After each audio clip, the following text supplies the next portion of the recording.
సంతోషం. ఒక 4 గ్రామాల నుంచి ఏకగ్రీవంగా వచ్చినాయి పేరు. ఇక మా గ్రామం నుంచి మేము ఏకగ్రీవంగా మా రిజర్వేషన్ కింద మేము ఏకగ్రీవంగా ఈ పేరు పెట్టుకుంటాం. ఆ రకంగా వస్తే కాంగ్రెస్ పార్టీ అభ్యర్థిని ఏకగ్రీవంగా ఆ గ్రామ సర్పంచ్గా ప్రతిపాదిస్తే ఆ గ్రామానికి 10 లక్షల రూపాయలు అభివృద్ధికి నేను నిధులిస్తాను. ఒకవేళ సర్పంచ్ని ఏకగ్రీవం చేస్తే 25 లక్షల రూపాయలు ఆ గ్రామాభివృద్ధికి ఇస్తానని చెప్పి సందర్భంగా ప్రభుత్వంతో సంబంధం లేదు. నా నిధుల నుంచి ఎంపీ గారి నిధుల నుండి మీకు ఇస్తానని చెప్పిన సందర్భంగా నేను సవినయంగా తెలియజేస్తాను. మీ ఎన్నికలు మాత్రమే, మీరు ప్రజాప్రతినిధులుగా ఎన్నికలు మాత్రమే. ప్రస్తుతం నా ఎన్నికల గురించి ఆలోచించకండి, నా రాజీనామా గురించి ఆలోచించకండి. అది ఏదో రాస్తా అంటారు, ఏదేదో చేస్తా అంటారు, దాన్ని చూసుకుందాం తర్వాత.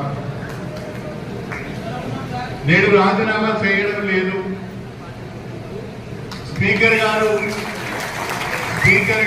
ఏ నిర్ణయం తీసుకుంటారో వారి నిర్ణయం తర్వాత నా కార్యాచరణ ప్రణాళిక ఉంటుంది. ఏ నిర్ణయం అయినా నియోజకవర్గ ప్రజల ఆశీర్వాదం ఉన్నది, మీ అందరి సహకారం ఉన్నది. 2-3 మాట్లాడుతూ చెప్తున్నారు, సార్కి 73 ఏళ్ళు వచ్చినాయి, 74 ఏళ్ళు వచ్చినాయి. రండి నాతో నడవండి 2 లక్షలు. చాలా మంది ఎమ్మెల్యేలు అవుతారు, మంత్రులు అవుతారు, తర్వాత వాళ్ళు ఎవరు గుర్తు కూడా పట్టాడు, మర్చిపోతారు ఒకటిగా. అలా కాదు. కడియంసి ఈజ్ ఎ బ్రాండ్. వైజాగ్లో ఫ్లైట్ దిగినా, తిరుపతిలో ఫ్లైట్ దిగినా, ఢిల్లీలో ఫ్లైట్ దిగినా, సార్ నమస్కారం సార్, మీరు మీ అభిమానం సార్ మేము అనుస్తున్నాను. నిజాయితీగా పనిచేయడమే తెలుసు, అవినీతి అక్రమాలు తెలియదు, ఎవరిని మోసం చేయడం అంతకన్నా తెలియదు. నచ్చకపోతే మొక్క మీదనే చెప్తాను, ఈ పనితీరు బాగలేదు. జూబ్లీ ఎన్నికలు చూశారు, మామూలు విష ప్రచారం చేయాలి. బీఆర్ఎస్ అయిపోయింది, బీఆర్ఎస్ గెలుస్తాను.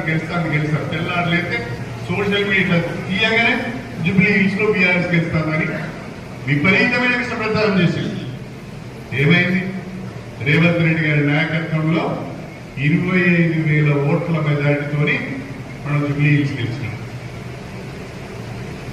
చాలా అది పట్టణంలో బీజేపీ బలంగా ఉంటుందని అనుకునే ప్రదేశంలో బీజేపీకి డిపాజిట్ కూడా రాదు. మన నియోజకవర్గంలో కూడా బీజేపీ ఏం లేదు. మొన్న ఏదో ఎంపీ ఎన్నికలు ఓట్లు పడ్డాయి, కానీ ఇప్పుడు ఏం పడాయి. ఒక గ్రామ పంచాయతీ కూడా బీజేపీ గెలవదు. దాని గురించి పెద్దగా మనం ఆలోచన చేయాల్సిన అవసరం లేదు. మన పోటీ అంతా బీఆర్ఎస్.